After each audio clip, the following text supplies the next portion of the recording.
Good evening. I'd like to call the meeting to order. It is Thursday, December 15th. This meeting is being recorded by WCTV and audio recorded by Jamie Wixton. Would you please stand for the pledge? I pledge allegiance to the flag of the United States of America and to the republic for which it stands, one nation, under God, indivisible, with liberty and justice for all. We'll start with good news. Does anyone on the committee have good news? Joyce. This weekend I attended the holiday fair at the elementary school. It's back after a few years of not having it. It was a great fair. It was well attended. So many community members, staff members there. It was really, really great fair. A lot of people did a lot of work to make that happen. So thank you. Anyone else?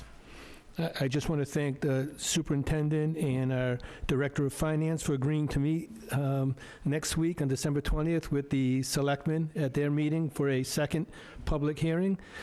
So thank you for going out of your way to do that. It's appreciated by the committee. And we do not have a report of the student representative who's not here this evening, so we'll skip on to the Wareham Elementary School pilot clubs.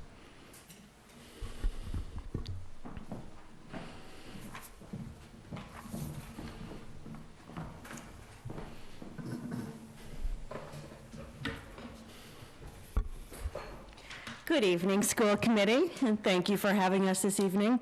With me tonight is Ms. Sarah Russo, assistant principal, and Ms. Natasha Pike, elementary school teacher, kindergarten.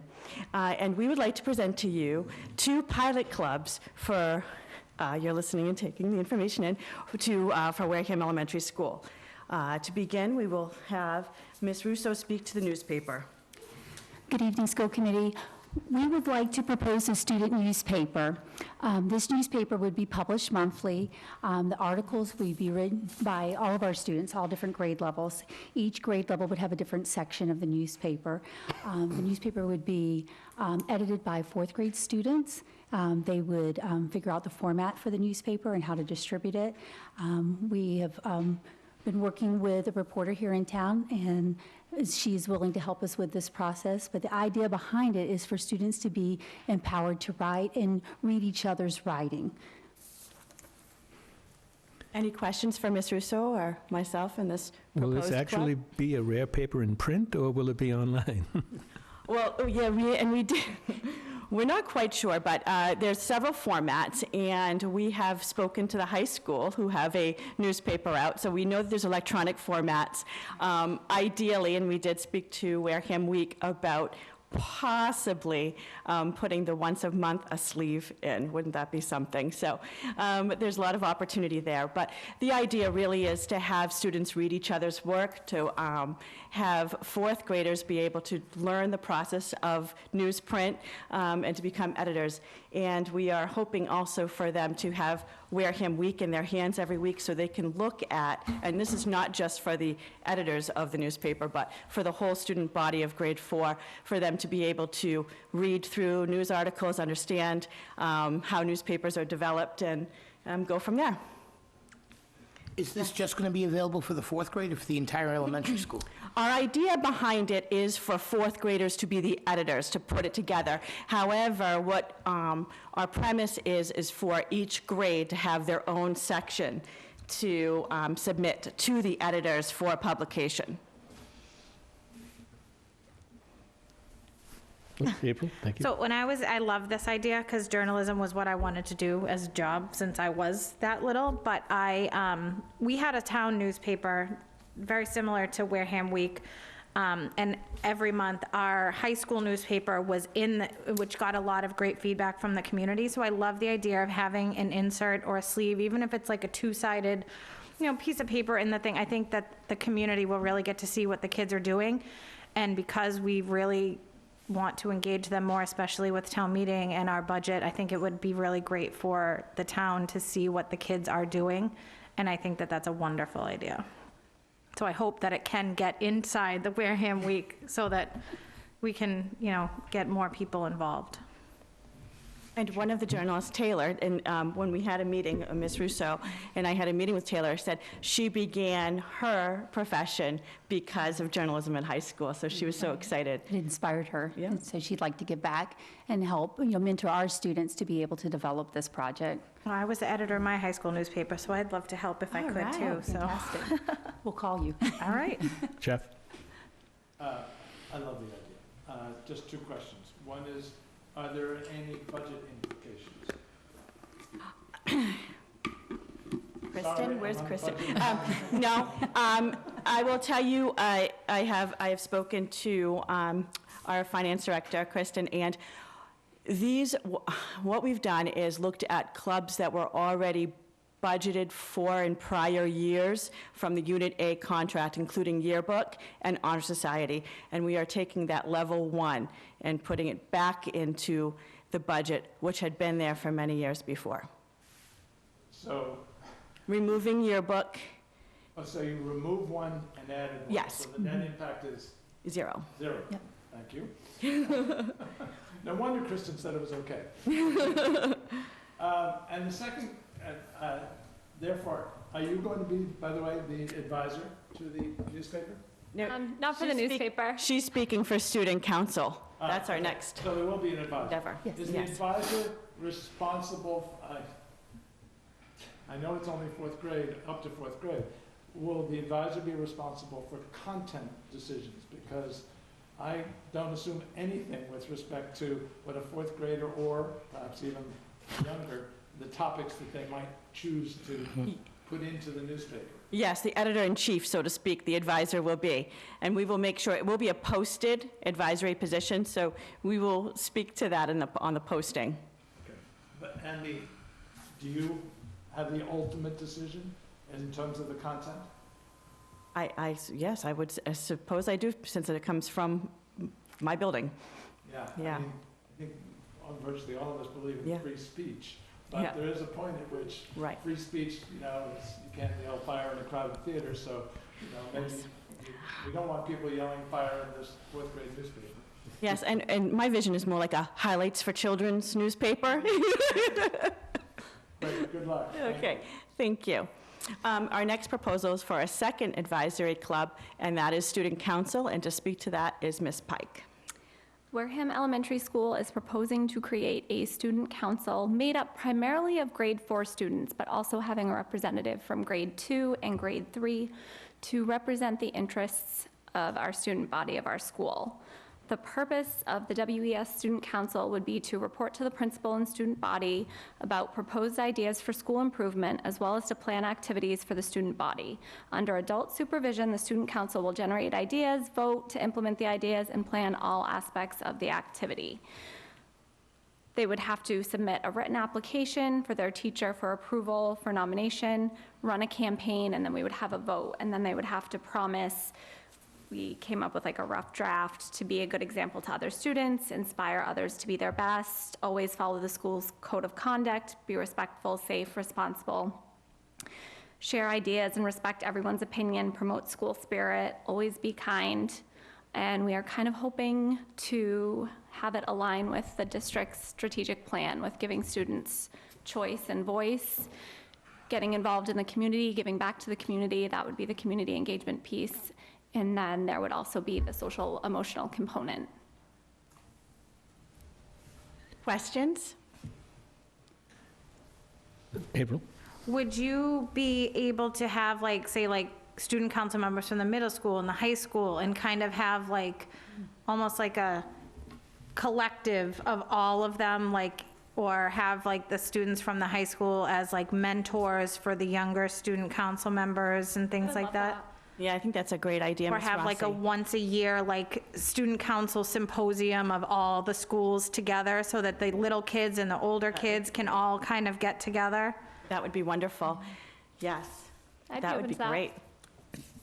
To kind of piggyback off that, are there other schools, elementary schools that have student council like this that they could interact with? Because that would seem like a great idea too, for them to learn to work with other schools and see how they, Neighboring, Interact. that would be wonderful. That would be great. And actually, writing the proposal, know what it looks like at the high school and middle school level, but before I agreed to take this on, I kind of wanted to see what else was out there and what other schools were doing. And it does exist, and it seems to be very successful in other districts. Oh, I love that idea. So I imagine this is another way of empowering student voice as well, kind of, which is probably in every strategic plan I've ever read, but, okay. It actually came by chance, and I'll speak to our social worker, Ms. Foster, who asked if I had a moment to speak with some grade 2 students about a proposal that they had. And while they were all sitting and sharing their idea, they really wanted to begin a Teacher of the Week in our building, and they all spoke, and I said, I really need to do more of this as a school and really get students. It's part of our strategic plan. We ask of it for classrooms. We ask our classroom teachers to do it, and so I felt as an administrative team, as a principal, it was my duty also to open it up to student council and to open this opportunity up from my vantage point. Jeff? I assume this is also budget. Yes, because there were 2 clubs historically, and that was Honor Society and Yearbook. It's on, you just said. I got it, sorry. And now I've forgotten my last point, but, okay, no problem, thanks. This might be a little off, there's no longer an honor society at the, Not in elementary setting. No, not in an elementary setting. We haven't had an honor society for a few years. And I did think through honor society, but honor society is selective. It's a very, an honorable club. I really want the opportunity for young students, though, to also have the opportunity to open it up to the larger student body. Jeff? Sorry, I remembered. Both of these very worthy ideas. When would the students be doing this work? What time of day? Right, so we've got to think through that. I think it's an advisory club, so it would be an after-school activity, necessarily, because if the advisors are there, they're being paid as advisors, so it would be beyond school time. So does that... Much like course and band. Does that raise transportation issues? No, well, it would, to the fact that there would be transportation for families. We do it for band and chorus. Band and chorus practice before school with Mr. Hart as a club, and so we would run these clubs similarly to band and chorus. So you have early buses? No, it's just for parents. Parents have to Yeah. accommodate, is Exactly. the bottom line. Whether it's before or after, parents have Correct. to accommodate. Yes. That's what I thought. Okay, Yeah. thank you. Dylan had done band at the elementary school, and I remember dropping him off before school, and there was a lot more participation than you would think, with that being a concern for a lot of things, because school time is closer to work time, but before school is like on the way, so it was a little bit more easier to balance, because then they're already at school, at least from my experience. Joyce? I just want to say I don't have any questions, but I just love what you're proposing. I'm happy to support it. Thank you. So could I have a motion to accept the 2 pilot clubs, the newspaper and the student council at the Wareham Elementary School? So moved. seconded. All in favor? Aye. 500. Good luck. Thank you. so much. Hopefully, one of our student representatives will come and report. I was going to say, yes, please bring them. Yeah. Of young Indy and Indy. Well, he's graduating, so we need a new one. All right, next up on the agenda is the auditorium lighting CPA grant.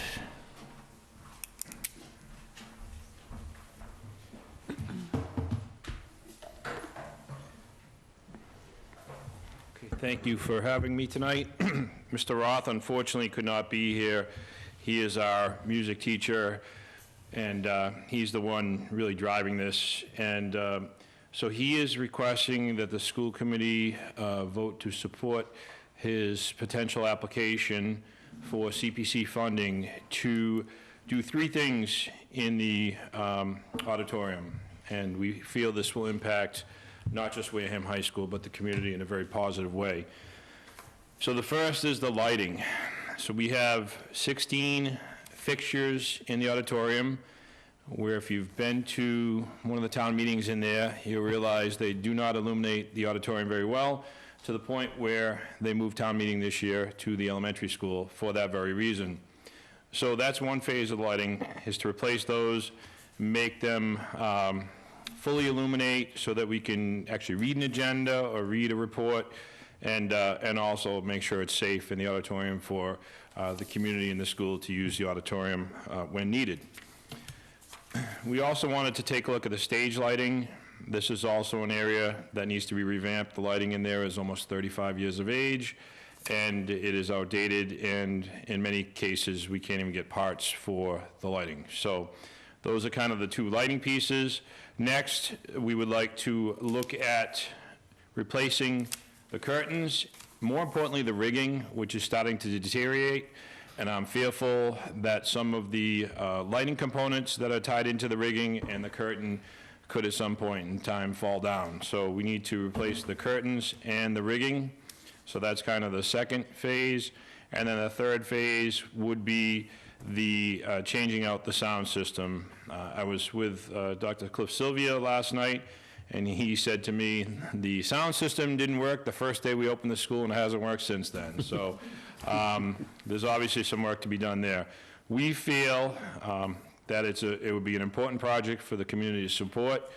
When we look at the high school and we look at the areas that are used by the citizens, the auditorium is certainly, if it's not number one, it's number two next to the gymnasium as far as the area of the building that's used by citizens from outside of the school.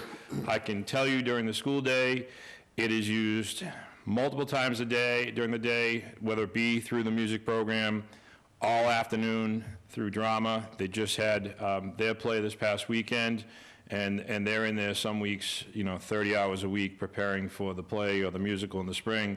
So it is an area that's used quite often. The tough part is it's a big area. It's very expensive to do work in there because it's staged so that you have steps, and it's very tough to get ladders moving in there, and it's getting old. So we are asking for, at some point, if you would, to vote in favor of Mr. Roth moving forward. We know there are a lot of steps. This is just a first step, and Mr. Roth has reached out to quite a few people that have already done projects through the CPC program, and he feels confident that he'll have a tremendous amount of support outside of the school as well to get this going. But there's a lot of steps before we get to the point where we're actually replacing lights, fixing curtains, and things like that. So I'd certainly open up to any questions you have. I believe you have his report, and you saw his budget, but I can answer any questions you may have. Joyce? What is the timeline now? So, He is hoping to get on the spring town meeting, which is, the timeline is approaching very fast at this tight, point. right? Yeah. Because I believe, and Joyce, you can help me out, I believe it's selectmen, then they go in front of the CPC. CPC board. Yeah. Right. And then. I forget the dates. I just wasn't sure if he was still in the timeline to get it on the spring town meeting. It's tight, but Yeah. we're looking at this as a long-term thing, so if for some reason everything doesn't line up, if we have to wait till the fall, obviously we do that.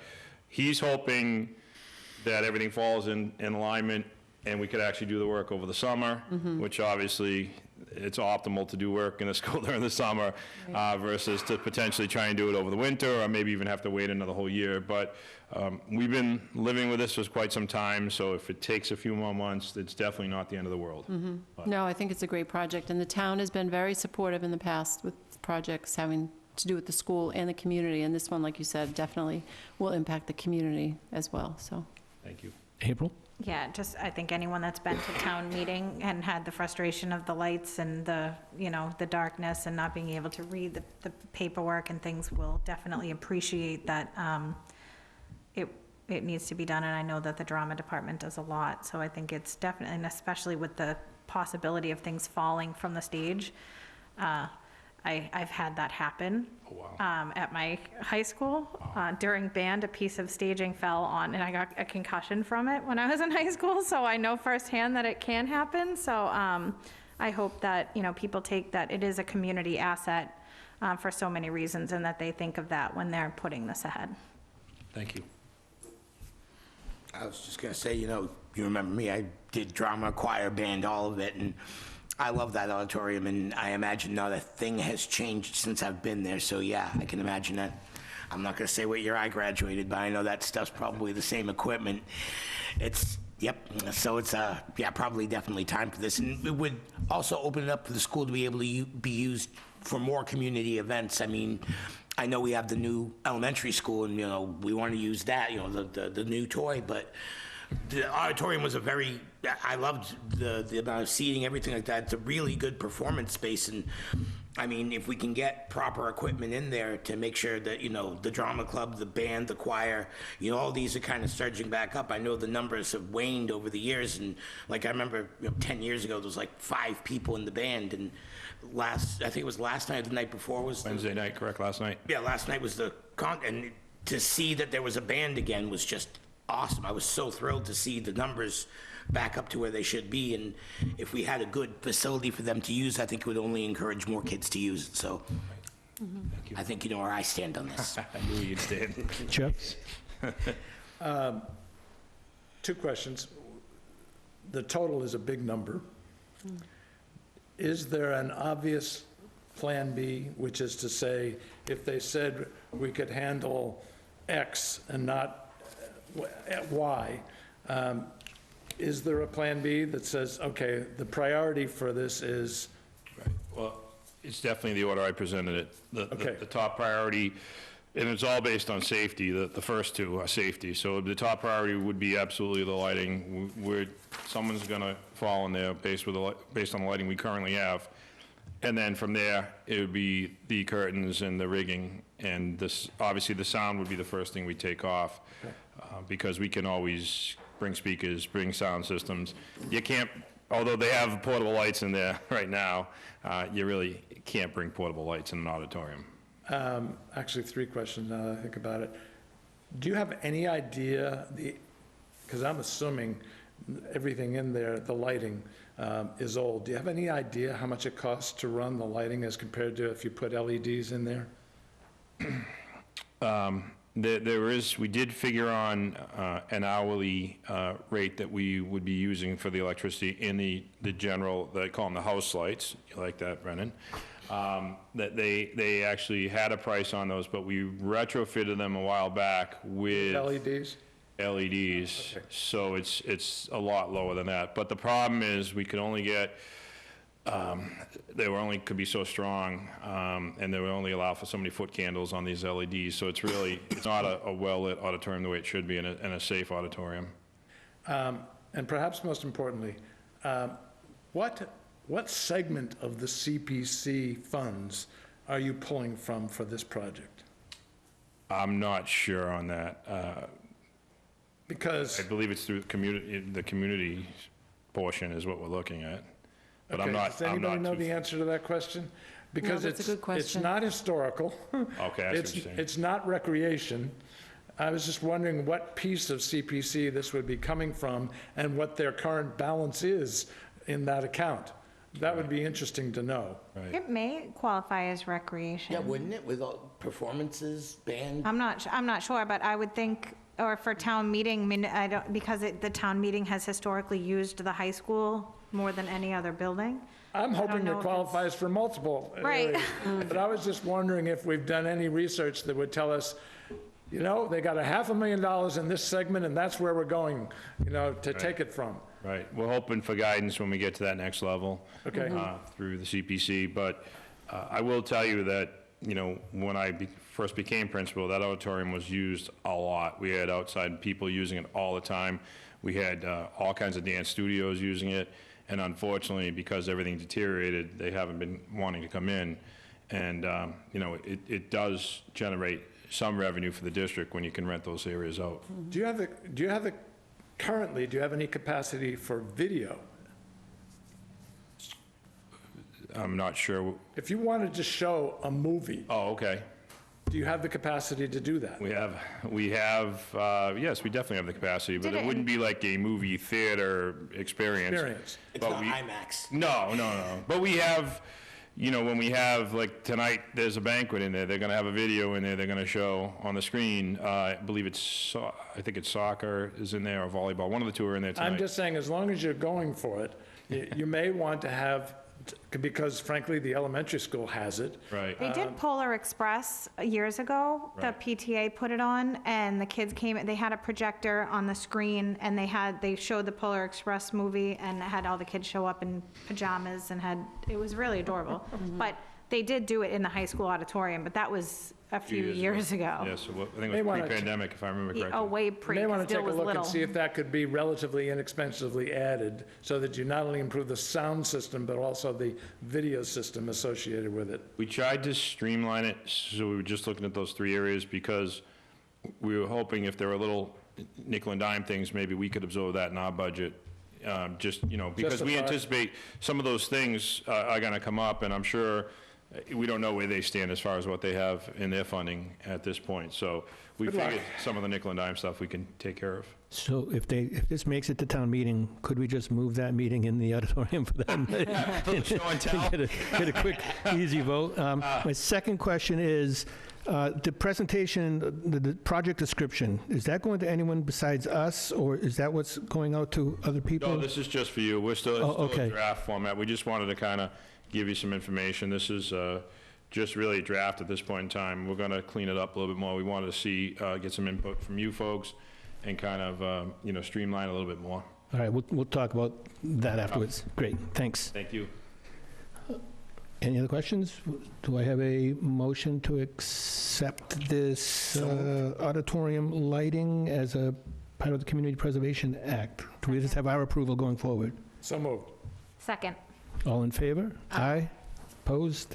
Abstained? 500. Thank Thank you you. very much. Good luck. Thank you. Appreciate it.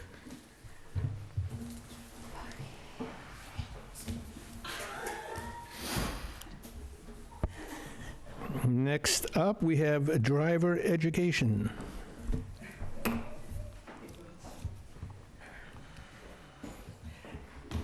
Good evening. Hello. Hi, Tina. Well, can I say I was your class advisor, right? Yeah. Oh, yeah, I remember. It goes way back. So I'm here tonight representing the driver's ed program that is really not a school budget program, but it's run through the school. And we have a need to increase prices that we're offering, but it impacts our students. So I know you guys have... Sorry. So I know you guys have gotten a proposal of what we're looking at. Currently, like our driver's ed program, we've been doing this since, I've been an instructor since like 97, 98. My goodness. And we have 3 instructors currently, and our prices have been the same since 2005. And it's like 18 going on 19 years. Years ago, when I first started running this program, it was always the philosophy that we were a little higher than community towns, businesses in the area, because we are getting some town services to run the program, or have luxury of town services. And we didn't want to put out a business in the area. Well, due to COVID and over the years, businesses are no longer in the area, or there's less driving schools in the area. We're finding that we're getting a lot of out-of-town district kids. My summer book course, 50% were from out of district, and it's putting a lot of strain on our program, and we're not servicing the kids in district as well. This past fall's class, I had a pretty high percentage from out of district. So the proposal, I did a lot of research of other schools in the area, from Wareham to Middleborough, Cedarville, Plymouth, New Bedford, Westport, Carver. And its average cost for driving hours at those local schools go from the cheapest of $55 up to $95 per hour. And we are currently charging $40. I am looking to increase that to $50. That's the area where we don't make a lot of money, because it's a one-on-one service. One kid, one instructor in the car at all times. Looking to keep the book course the same, but I noticed some other schools did a out-of-district charge. So we're looking to add an out-of-district charge and try to keep the increase of the cost minimal to our population in Wareham. So, okay. I knew the finance. April was first. Go ahead, April.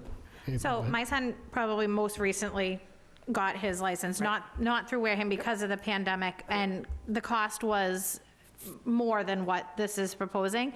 My question is with the out-of-service people, and you guys have how many vehicles in your fleet currently for hours? 2 vehicles currently. 2 vehicles, okay. And so with the way that his had previously worked, do you guys also bring them, schedule them their driving test? Do they go with you?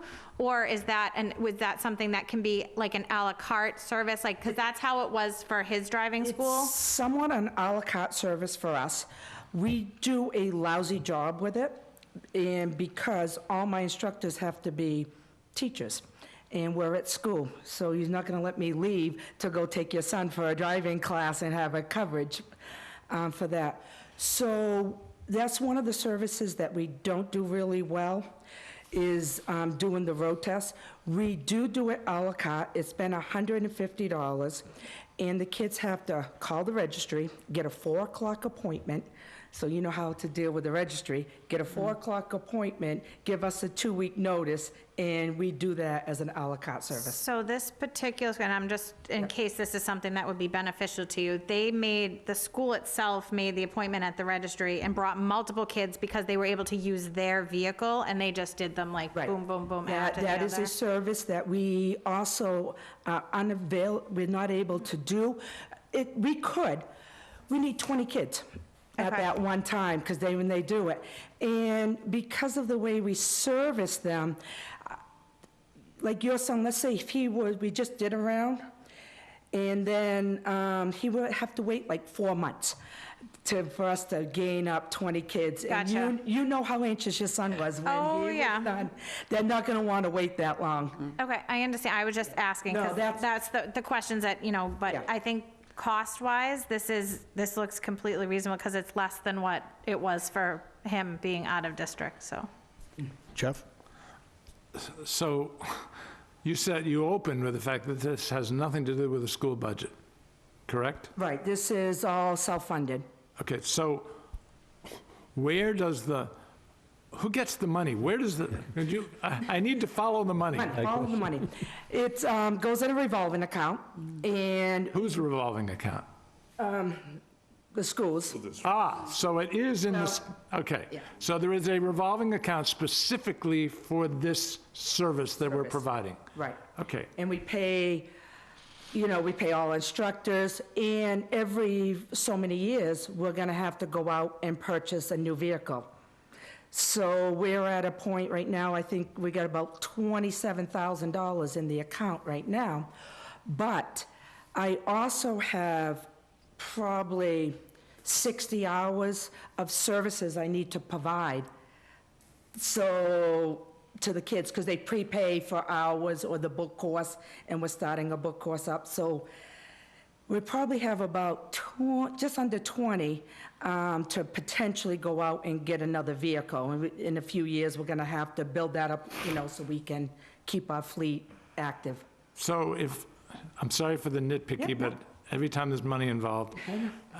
So someone writes a check, presumably there's never cash, right? My school bucks everything thanks to the pandemic. But go ahead. Okay. And that check or Venmo or whatever it is goes to this account. Right. That's the only place it could be cashed. Yep. Yes, Kristen, you're nodding your head? Okay. And it's Kristen's job to, as long as everything else, to reconcile this account? Yes? Okay. If there's a shortfall, what happens? Well, I've been doing this for 20-something years. That hasn't happened. Never happened. So presumably you'd be alerted if there was the potential Yeah. for a shortfall. Okay.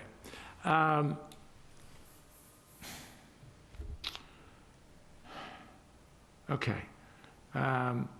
who makes the hiring decisions? So that's been a little bit of a gray area at one point. Actually, he was an instructor too at one point, and a bunch of us were grandfathered in. It was like, oh, looks like you could be a driver's ed instructor, and then you were grandfathered in. They have to be certified through the Registry of Motor Vehicles. As a driving instructor? Like you got your bus driving, like you have to go through the registry. And we recently, in 2019, trained a new person, and it was something like a 60, 70-hour training process that they had to go through, and then go to In the... addition to getting the license from the RMV. And then go to the registry, take a test to pass, and to be an instructor. And are you the director, coordinator, manager, whatever? Yes. Okay, for the last a zillion years? Yeah. Okay, all right. And do you report to anybody on this, in this venture? Oh, the registry, I have to report to the Registry of Motor Vehicles. They come in about 3 times a year and audit us. So within the school district, you don't have any person to whom you report what's going on? If you had a problem and you thought, boy, you know, somebody ought to know what's going on, who would you tell? We've done that before. I would talk... I talked to Scott. You know, been doing this almost 28 years. Yeah, we did have one accident, and it was during April vacation, and I went... He wasn't in town. I went to the superintendent's office. We spoke to the business manager at that time and went through all of that. I've always worked pretty well with the business department because they do a lot of that. So over the last 27 years, what's the biggest problem you've had? Probably that little accident. The little accident. Yeah. All set, thank you. How many Wareham residents do you have in a given year, on average? Yeah, I have those. We're climbing right now. I do have those numbers because I did them. Anywheres between, here it is, about 120 to 140 students are actively going through our program. That includes out of district too? Out of district. and Are they stuff. primarily like Bourne or? Yeah, like we do get Bourne, Old Rochester, Fairhaven, Carver. Right, like I said, right now we're getting a lot because we don't advertise it anywheres but on our school's website. But word of mouth gets out and So out of that, like one, say 30 or so, and guesstimate on how many are out of district? probably right now, 50. 50? So we're looking at probably about $21,000 increase then by doing this, with the $100 out-of-district fee and $120 for each new student, I think, if my quick math is correct. So is that what you were hoping for? I mean, I guess is that that would certainly build up for a new vehicle relatively quickly. A couple of think years so. anyway, well, 3 years maybe. Yeah, in a few years. I'm kind of, to be honest, hoping that some of those out of district, that $100 fee would deter some other people because it does put a lot of taxing services on us. In general, we tend to be in that way, we tend to drive in the Wareham community, and it's a lot more difficult for us to go over to New Bedford to pick up a kid and drop them off. And, I mean, you know, we drop kids off at practice, pick them up at work, like, you know, their friend's house at school, and staying in the Wareham community really helps with scheduling and stuff like that, and accommodating those kids. I'll wait for April. April? Thank you. So again, with just a comparison is, he had to be at the location where that school was and in that district. So if, as a caveat, like, because of the area, so this was in Braintree, Yeah. right? So it's not close to Wareham. But so if he, but I have family in the towns that they service. So I would have to drive the hour to my mother's house for him to get the service. So for the out-of-district people, would that be something that you guys could write into your caveat, that they need to be dropped off at Wareham High School in order to get their driving hours as a caveat, instead of you picking them up all over Creation and dropping them off, because it's also wasting the gas, the time, the resources. You know, it's insurance, I don't know what the insurance liability coverage is on the vehicles, things of that nature. Like, is that something for out-of-district people, that's something you guys could put in place, that if you want to use the service, absolutely, they have to get dropped off at Wareham High School to use the driving hours? Yes, I think that's something we could do. I also try to work with those people, those out-of-district people a lot.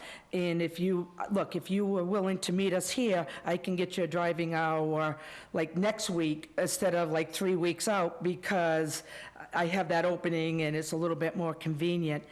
I could see that being a little bit of, we could offer a little bit of that.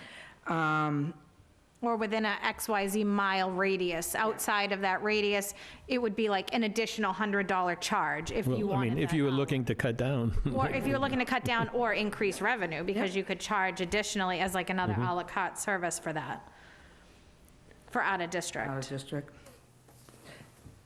Joyce, and then Jeff. Do you ever, have you ever had to limit the class numbers? I mean, is there a limit, and then would you give preference to the Wareham students? So this has not come up yet, but I've been very max at my limits.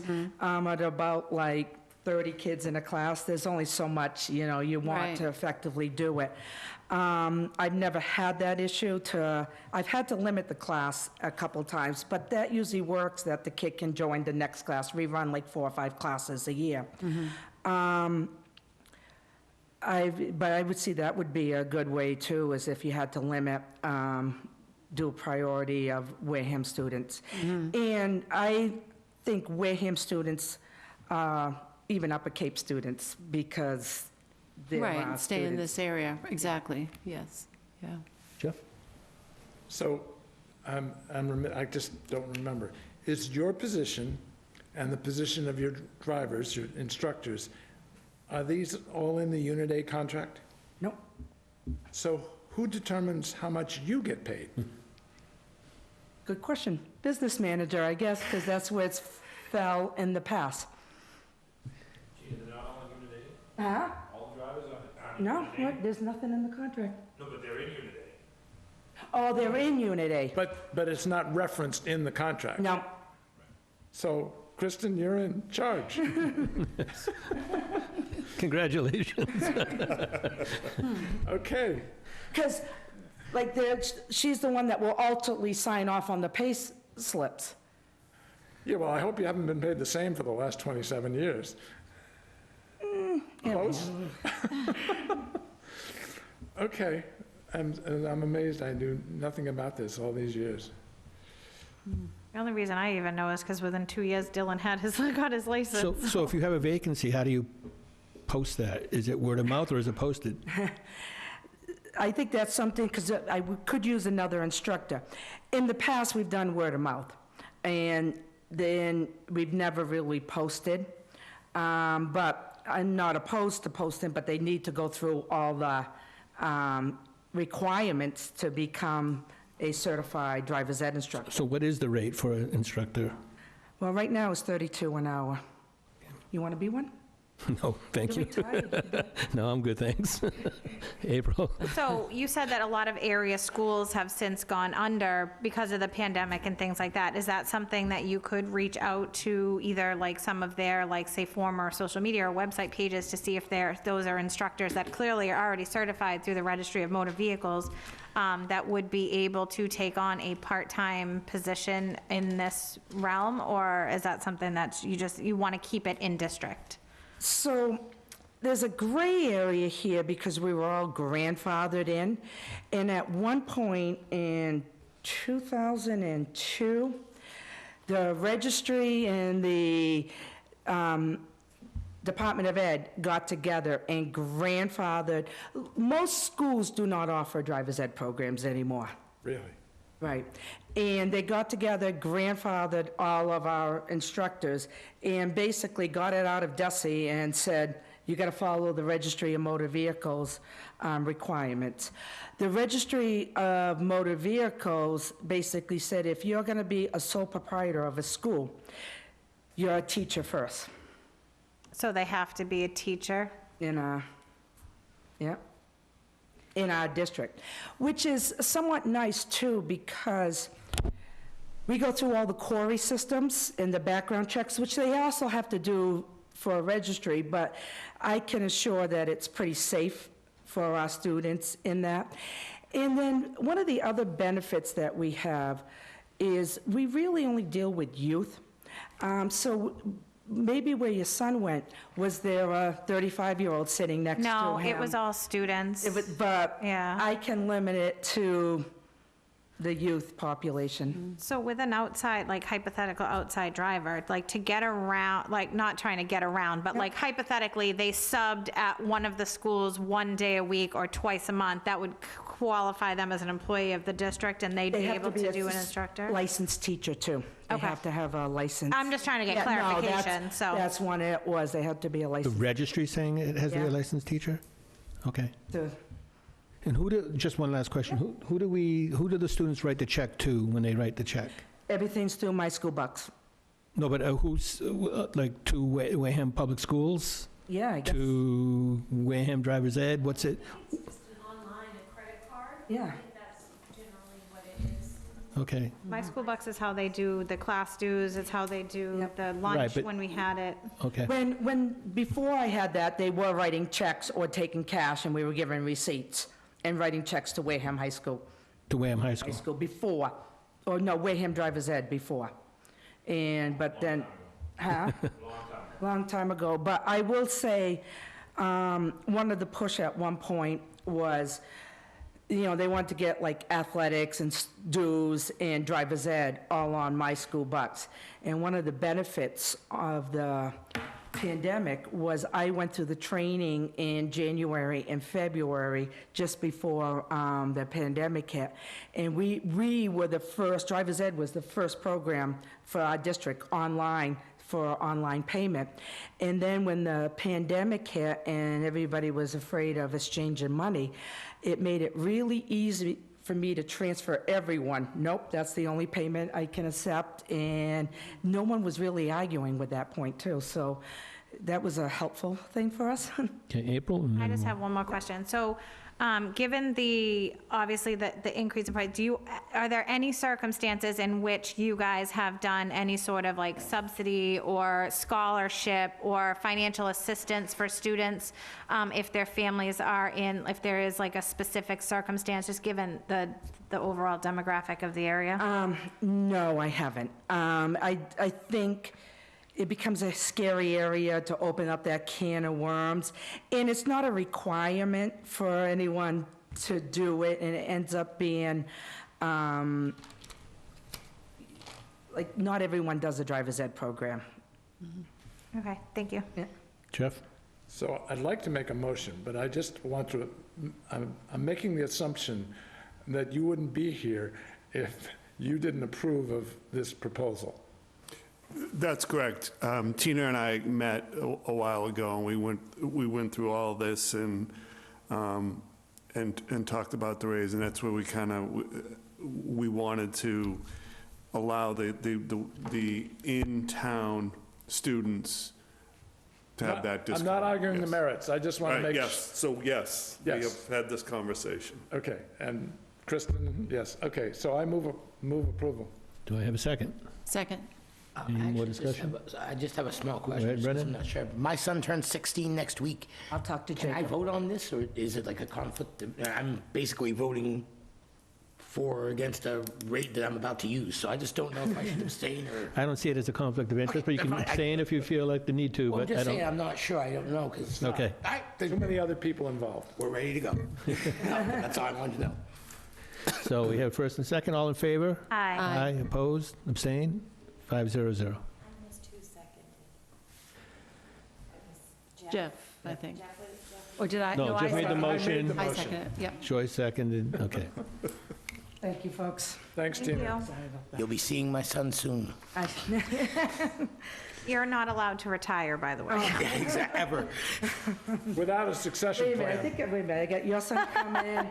You had to do parents class twice. Do you teach I them? didn't fail the first time, I had more than one kid. If they graduate, do you Mine teach was them by sailing Zoom. next? Teach them sailing next.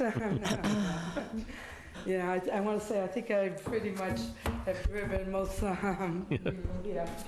I know, your son's next. Thank you, Tina. Next up, we have the October and November financial report.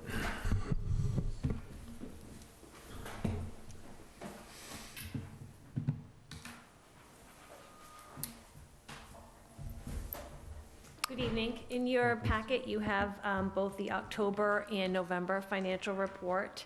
I've kept the same format as we've seen the past several months.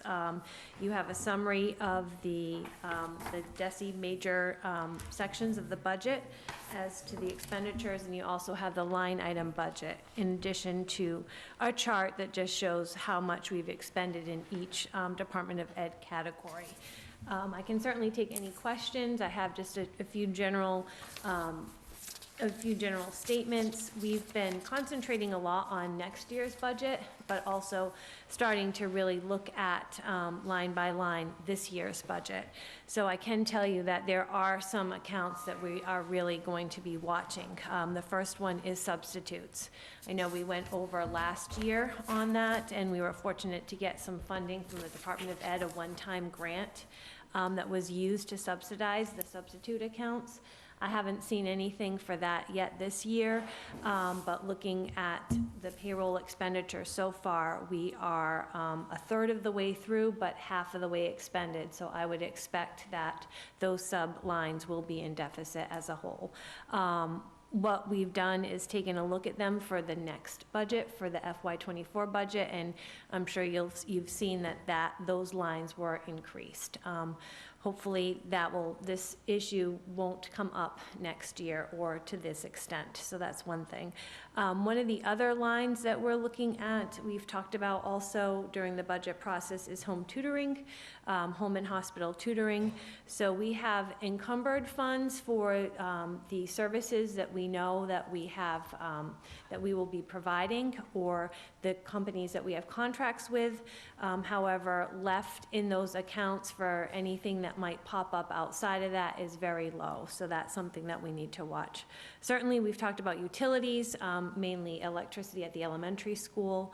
All of those utilities right now are encumbered based on, at the beginning of the year, we encumbered it for the entire year. You've seen we've needed to do transfers for the Wareham Elementary electricity.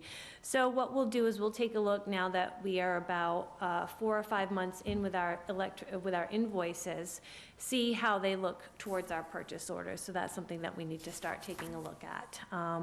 Also, health contract services, that is also encumbered for the services we're using. However, if something unexpected comes up, then that's that it might cause a problem. So we're looking at that. Certainly transportation contract services, mostly our out-of-district routes that we use vendors for.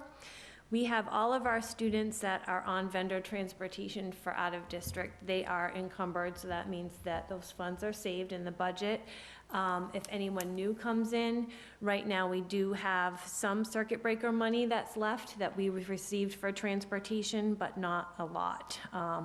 And that will fully exhaust. We are fully exhausting circuit breaker funds this year, most likely, if we trend toward getting more and more, any more out-of-district runs or any more out-of-district placements. Right now, we're good for out-of-district tuition and transportation, but any change, any additional students would impact that. So Right now, for any circuit breaker carryover, we do have some, but it's very soon to really say that we're gonna have that towards next year. So tuition and transportation for out of district is also being looked at. In addition to substitutes, there are some salary accounts that we need to take a look at. We have some surpluses in some areas and some deficits in others, so that'll be the next big concentration, certainly now that a lot of the work on the FY24 budget is done with, hopefully. So I can take any questions if anyone has any. Regarding the substitutes, if there is a deficit, would the plan be to dip into ESSER funds for that? Or is there some other plan, or you'd wait and see where we have surpluses? Right, so I would hope, right now, what I'm doing is looking at the overall budget, each line. So there are some lines that perhaps there could be some surpluses in, so that we would take those from the local budget first. But if, predicting to June 30th, where we're going to be, if everything comes out at pluses and minuses to a negative, then unfortunately, yes, we would have to dip into ESSER funds for that. Brennan? Is there Or a use particular, any other accounts. I mean, there is school choice funds, but a lot of the safety nets are dwindling, so. is there any particular reason why the substitute fund is so high? I'm confused by that. Do we have a lot of teachers calling out? I don't know that specifically. I think perhaps looking back in history, maybe that was an area that wasn't budgeted enough for the actual. But certainly, with the different, now that we don't have the quarantine rules as stringent, it's hard to say. It really is. I know it's an area that Not school to- districts struggle with, especially, especially with substitute budgets. Joyce? I don't have any questions because you've answered all my questions. I just want to say thank you for providing Oh. such concise reports. It's very You're much welcome. appreciated. Thank you. Thank you. Jeff?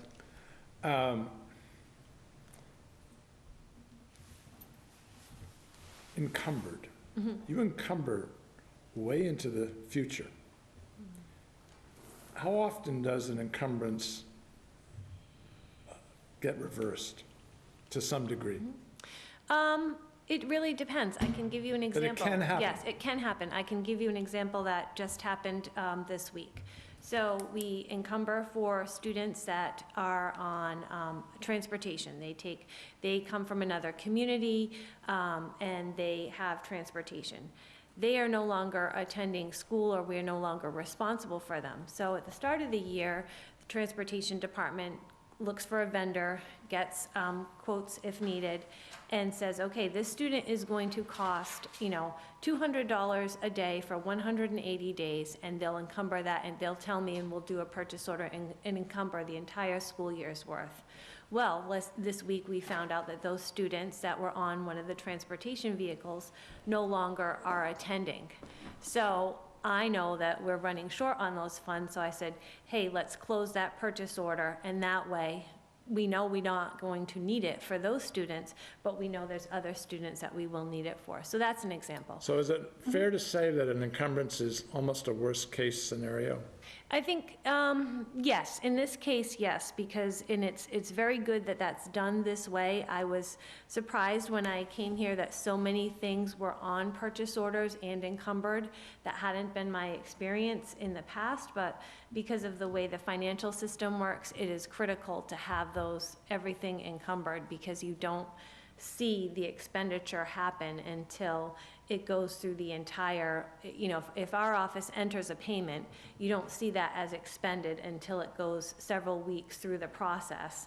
So someone like me could be looking at the report, and if it's not encumbered, but it's been paid, it's not understand. reflected. So it is a good thing that we've encumbered so much. And sometimes another example would be if you estimated how much something is going to cost. Like you might say, we need to replace the lights in this area, and we have a quote for this amount. Well, something happens, and fortunately it comes in less. That PO would closed out, and you'd have those funds available. Thank you. You're welcome. Now a philosophical question for our superintendent. What is your philosophy about putting freezes, holds on accounts during the years so that you, obviously it depends on the account, et cetera, but do you have a philosophy about when you would put a hold on an account? On a specific account or the entire budget? Well, it's hard to put a hold on the utilities. Well, So, and the As next soon as- question is as going to be, soon as- have you done it yet? yes, I have done it, and Have. I've frozen the budget, yes. And Kristen has been working on projecting out what we're going to need in dollar amounts to get through this school year. Ensuring that everyone who is on our payroll will get paid, all the utilities will get paid. And when the business manager says at a certain point that the amount of money that I feel that we have that's free is tightening up to a certain point, I'll say, okay, what we're gonna do is we're gonna just freeze everything. We're gonna freeze the budget, and we're gonna be in a holding pattern. And as far as if anybody needs to spend money outside of, the contractual obligations, outside of utilities, we need to have a conversation of why and where that money's gonna come from. And you've already done that? I've already done that. Yeah, because using ESSER money obviously has implications for next year. Exactly. The next budget year, yes. Right, it's nice to have that cushion, but, right. Comes with a price. It's a domino effect. Yeah, exactly. Okay, so you've already done it, okay. Thank you. Thanks, Kristen. Thank you. Thank you. Next up, superintendent's report. Okay, good evening. You have my newsletter. First on the newsletter is bill and payroll warrants. It has a list of the warrants over the last month or so, and I ask that you approve them. So moved. Second. All in favor? Aye. Opposed? Abstained? 500.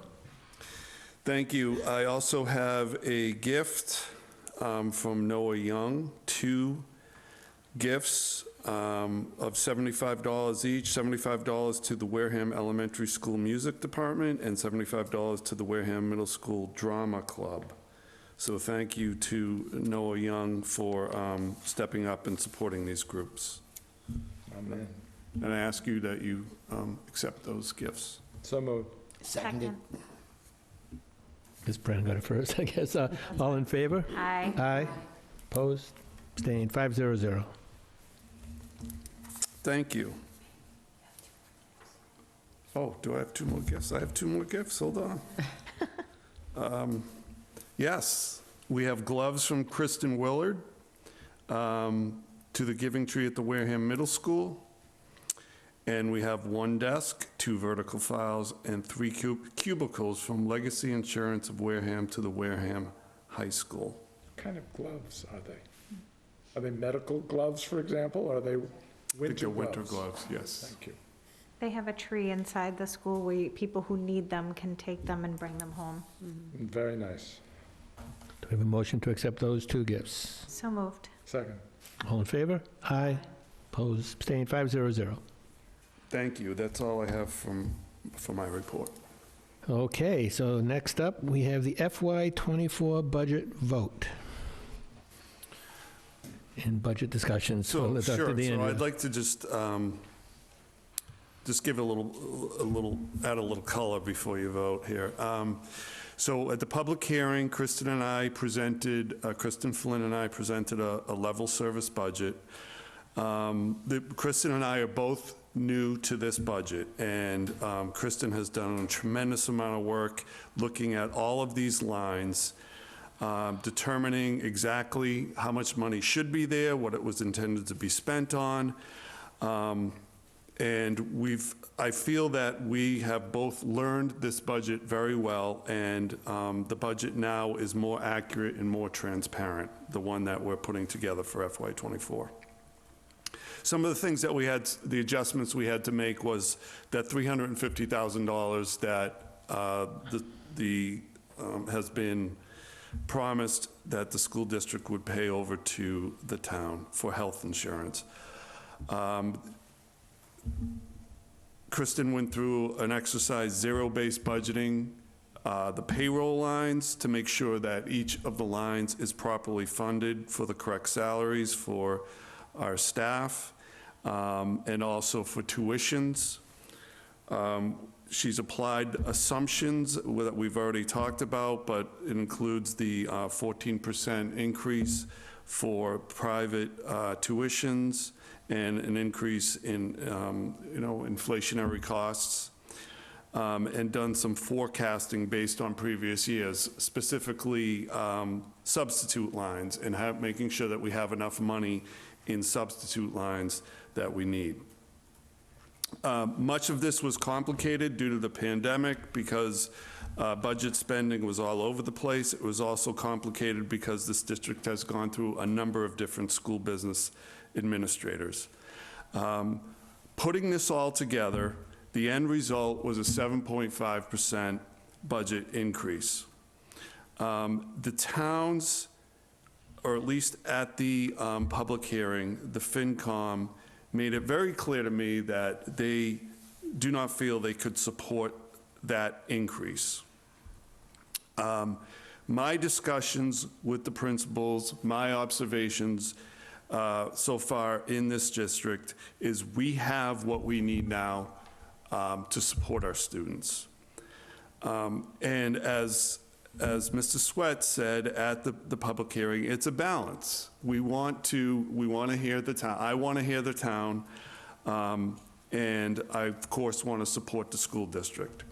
So what I've done is I have gone through the budget line by line by line. I did it with our finance director. I did it with all the principals, looking at each line, comparing it to what was spent out of that line in FY '22, what we've spent to date in this budget, and determining whether or not we could perhaps reduce that line. We found many lines that we were able to chip away at, from $500 here, $1,000 there, 10,000 here. We found lines that we had to add to based on where we are at this point. I looked at other areas in personnel. We have some retirements. Could we take advantage of those retirements? The contribution to the town by reducing some positions, can we reduce that amount that we would pay over to the town? And I looked at specifically areas that will not directly impact students. Through that exercise, I've been able to reduce the budget to 4.7%, a 4.7% increase, so $915,668. Now, I said that it will not directly impact students. It will impact the district.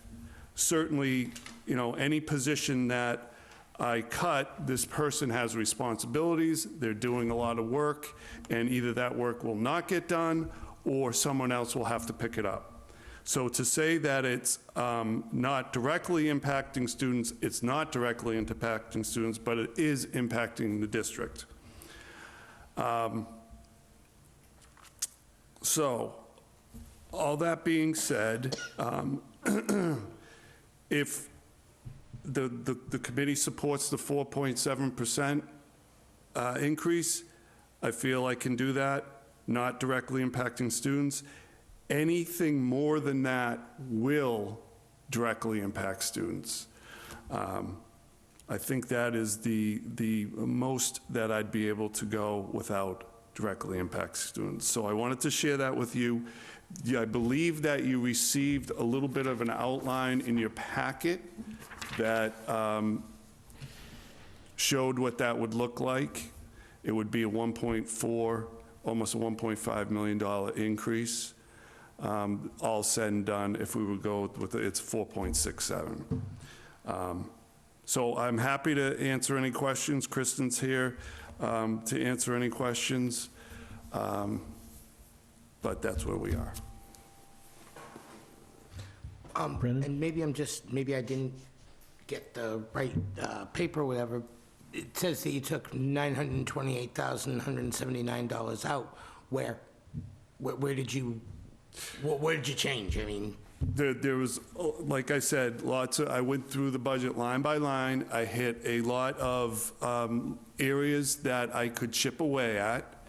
And then there were, yes, specific positions where there were retirements, or other positions perhaps that we could reduce that are not directly impacting students. I mean, I suppose without seeing the whole budget again, line by line, it would be hard to say exactly where you took it from, but it might be important for us to see that if we're gonna support it, if all of a sudden we find out, oh, you took money from somewhere, removed a position that maybe all of us thought was important. So it's kind of hard to, I appreciate your work, and I definitely think it's a big, when it comes to these budgets, looking at these numbers is way over my head. I mean, my household budget is nowhere near millions of dollars. So, I mean, I appreciate what you guys have been able to do with it. But I think that still for us to be able to support, defend, approve, disapprove a budget, we have to know if you're going to make cuts specifically where. Right, I understand that. And so I would rather not outline any positions, and I'll tell you why, because nothing is written in stone. We are looking at grant opportunities that perhaps will help us with this budget next year. And nothing is finalized, so I'm not prepared at this time to list any of the specific cuts. I understand that. So at this time, that's the information that I'd be able to share with you. One other quick question on it. Along with cuts, was there any opportunity, like you said, for more grants or additional funds coming in? Yes, yeah, we're writing 2 or 3 grant applications this week. So we are looking at what's being offered at the state level and federal level as grants, and keeping our fingers crossed that we'll get some. Jeff? So, not so much for the people in this room, but for the people who might be watching. People may be a little confused about why the superintendent presented the 7.5% increase, and the school committee, and it was presented at the budget hearing, and the school committee is aware of it. And speaking for myself, the superintendent's budget advisory committee, along with the chair, I'm on that committee, why we didn't immediately go to this 4.7% increase, which, by the way, represents a little over $500,000 more than the town preliminarily committed to, meaning 3%. The difference is 2.7% additional. I think I just miscalculated that. I used 1.7. Yeah, sorry, it's more than $500,000. It's probably closer to 800,000, because I used 1.67, it's 2.67. So let's call it 800,000. Is that close enough, Kristen? Thank you. The reason is very simple. In my mind, it is. I think it's the responsibility of the superintendent, along in working with his principals, to make sure the town understands that in a perfect world, this is what we would use, and use very effectively. The truth is that we have 75% high needs. The social and emotional issues are real, It would be wonderful if they're not, and we could reduce costs and reduce services to kids, but they're not. They are real children with real needs. Having said that, as the superintendent said, the advisory committee has met multiple times, and we basically asked the superintendent and the business manager to see what they could do, even though we knew it was going to impact the district. And I applaud the way you phrased it. It does impact the district. It may not directly impact the students, but it does impact the district. So in a sense, this is the next level of filter. The Superintendent's Advisory Committee said, please see what you can do. And speaking for myself, but I suspect our chair, I'm very appreciative of the work you've done to get it to this point. You guys, the three of you, are the next filter. You have to decide whether the Superintendent's Advisory Committee has done a good job in representing you, and whether this is something that you can live with, because you all have a different definition of what the right balance is between the kids and the taxpayers, if you will. I am personally convinced that it's the right number. I certainly hope the town can find its way to approving it, and I will advocate for it. April? So I know that this is, there's definitely never a positive when any position or anything has to be reduced in any way, because as it was initially presented as a level funded budget, meaning you weren't asking for anything new, you weren't looking for anything more from the town, that 7.57% was just to keep things as they currently are, with the increases in inflation and in rising costs and, contracted raises and things like that. So I do want to make sure the public understands that. I do have one, I don't know if it's necessarily an assumption, I don't want to say an assumption, but when you and Dr. Schwam were both interviewing for the position of superintendent, both of you had mentioned in your interviews that you were aware of some redundancies in positions or top heaviness in positions that were not in front of students. So I would assume that in those reductions where you said that they wouldn't be impacting students directly but impacting the district, that those would be where things would be looking at first. Is that a correct assumption? That is a correct assumption. Okay, so I just wanted to make sure, just because, whereas it was mentioned by both of you in your interviews, that was important for me to understand. I do hope that the public at town meeting and when this is presented, that they do realize the sacrifices that everyone in this district makes to keep the kids where they're at and to keep them thriving, because every town is the quality of life for every town is based solely on the school. People move to towns based on the school district. They don't move because of the police department, as important as they are. They don't move because of the fire department, as important as they are. And I know that we are, as a town, trying to get blood from a stone for every single department that we have and doing the best that we can.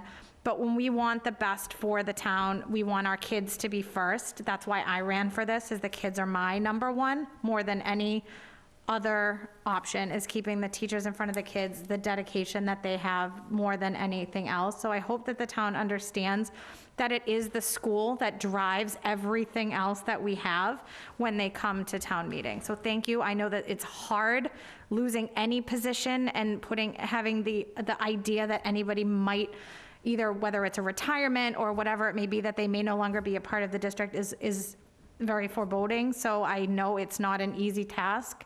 And I thank you both for going through it line by line by line and finding $50 here, $100 here, because that's tedious considering the amount of lines that Kristen has shown us over the last few months.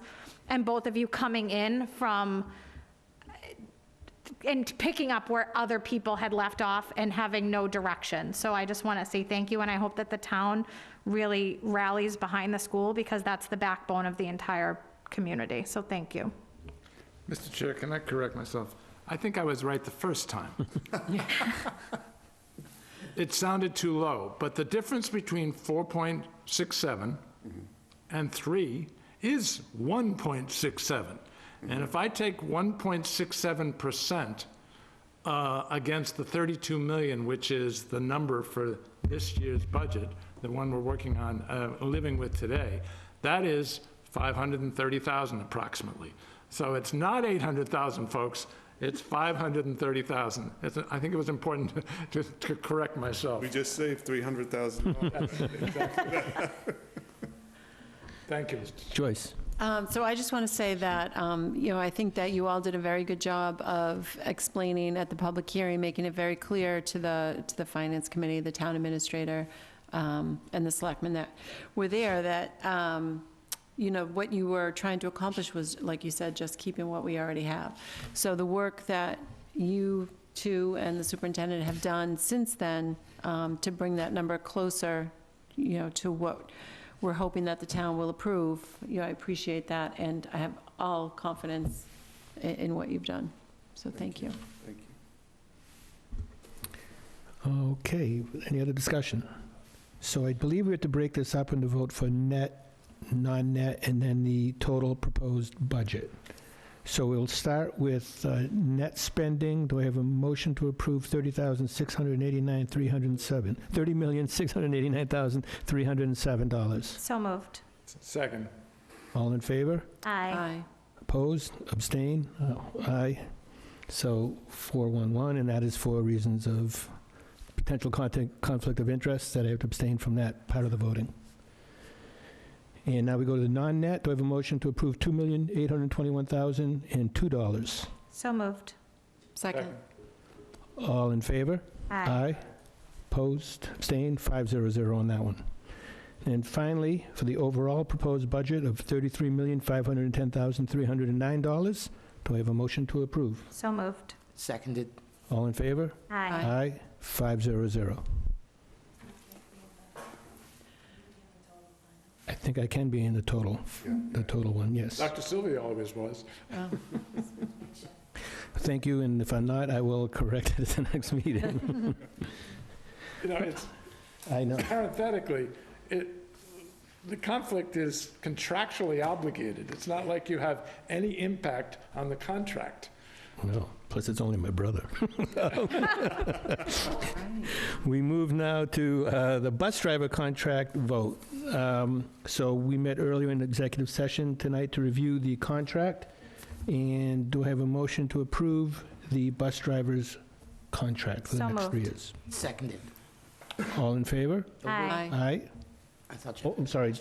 Jeff, do you have a question? I just wanted to say, I am more encouraged than I have been in a long time that we're moving in the right direction with respect to the bus drivers and having enough and the quality of those services. So I want to compliment both Dr. DeAndrea and Kristen as well as Marie. I think we're moving in the right direction, and I'm optimistic about the future, and that we'll be able to keep a lot of those services in-house as compared to going out to the much more expensive private companies. I hope Kristen and Dr. DeAndrea agree with me. I do. Good. And we are still hiring, and there is a bonus. Every time I go drive by that bus, I love it. So we have a motion and a second. All in favor? Aye. Opposed, abstained, 500. Okay, public participation. Seeing no members of the public present, we will move on to any other business. Seeing none, do I have a motion to adjourn? So moved. Seconded. And all in favor? Aye. Happy holidays, everyone. The meeting is adjourned. Thank you. Happy holidays, guys.